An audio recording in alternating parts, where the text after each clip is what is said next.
Wait. What? My name is Shewowa. I find things forgotten to time and drag them back out into the spotlight. I was recently thrown into a black hole of mostly forgotten media by an old show from Sci-Fi. So today, if there's anyone out there that can hear me, I'm just looking for a way home. And today we're talking about Farscape. Farscape is an Australian-American science fiction show that aired from 1999 to 2003. It was originally produced for Australia's Nine Network and also aired on Sci-Fi everywhere else. It was created by Rockney S. Sobanda and produced by Hallmark Entertainment and the Jim Henson Company, who were responsible for makeup and prosthetics, as well as 2 animatronic characters. It ran for 4 seasons and had a total of 88 episodes. The cast of characters grows and changes over the course of the seasons, but some important players are as follows. There's our main protagonist, John Crichton, played by Ben Browder, Aaron's son, played by Claudia Black, who was an outcast officer from the militaristic order, Ka Argo, played by Anthony Simcoe, who is an ill-tempered warrior who was falsely imprisoned, Uzo Zon, played by Virginia Hay, who is an evolved blue-skinned female plant species that was once a priestess of the religious order, Moya, who is the living ship that the crew inhabits. She communicates through the character Pilot, who is an enormous living entity symbiotically fused to her, who is voiced by Lanny Tappan, as well as an entire crew of people, being that he's one of the puppet characters. Dominar Rigel 14 is the other puppet character, who is voiced by Jonathan Harvey, and is a small creature that was once the ruler of an empire before being deposed by treachery.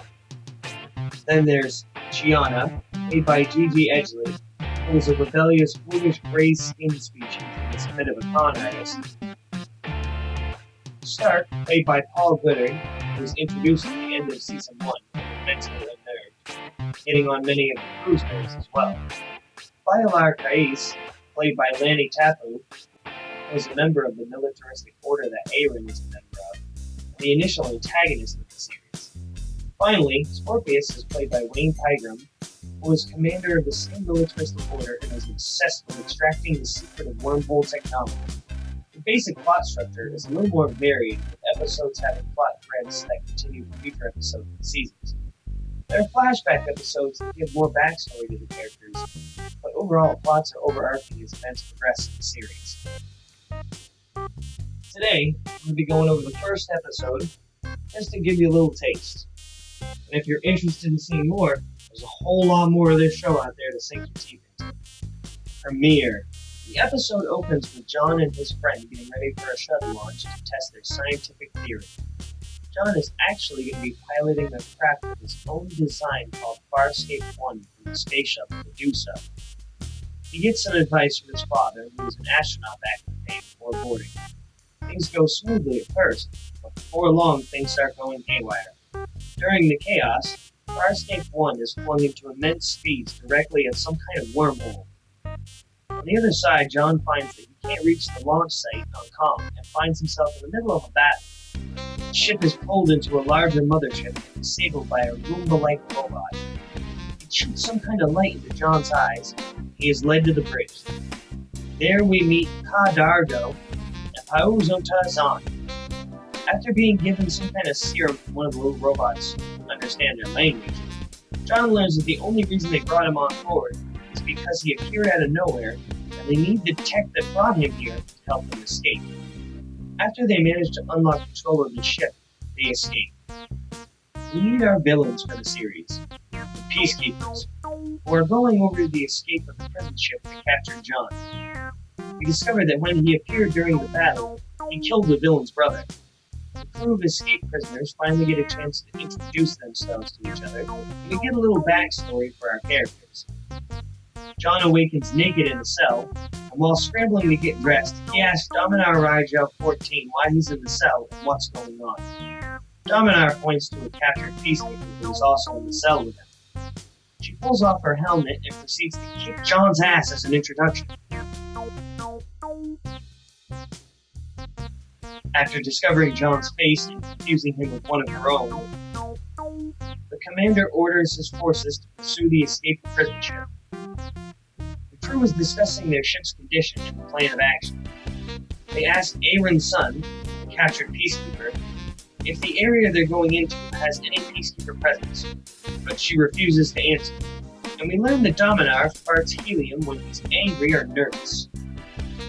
After dinner, John deduces that it was a wormhole that brought him here, and he reveals that he slept a fold from dinner, allowing Aaron and himself to escape the cell. This happens. Compassion? What is compassion? Compassion? You're kidding, right? It's a feeling that you have when you see someone else's pain, and instead of taking advantage of their weakness, you help them. Oh, I know this feeling. Yeah, well, it is a fairly common human feeling. I hate it. You know what? I'm on the wrong team here. I'm just gonna stay. And the two of them escape to a nearby planet. The peacekeepers send forces to the planet after being tipped off by Aaron. They show up just as Cod Argo confronts John and Aaron and attempt to take John for study. Aaron defends him with this. Only that I have spent time with him, sir, and I believe him when he says that what happened to your brother was an accident. I don't believe that he is brave enough or intelligent enough to attack one of our prowlers intentionally. Although the three are captured, the rest of the crew is on the ship, making repairs having escaped. Through some quick thinking, John manages to overpower the guards, and after a little tension, manages to get everyone to go back together to the Leviathan. Upon boarding, the crew discovers that a peacekeeper fighting ship is tailing them. John does some math to work out a maneuver to get them quickly out of range, although the only person who is familiar with the ship's manual control is Aaron. They manage to barely escape, and the crew finally gets some downtime. We get some character interactions, and learn how distrusting everyone on the ship is, before the episode draws to a close with John recording a message for his father. The show was nearly canceled halfway through its first season, when they were forced out of the location that they were filming on to make room for Star Wars Episode 2. Luckily, they found a local place that they could continue shooting at, and the show continued. The nickname Pip for Chiana was actually a nickname that Ben Broder used for Gigi Edgley long before shooting. Also, I'm going to link an article in the description about where the actors are now, because I just found it really interesting. Another thing to mention is that James Gunn revealed in an Instagram post that Farscape was one of his all-time favorite sci-fi shows. This led Ben Browder to appear as Sovereign Admiral, a cameo in Guardians of the Galaxy Volume 2. The series was planned to have 5 seasons. However, Vivendi Universal, who owned Sci-Fi at the time, pulled the funding, leading it to end early and on a cliffhanger.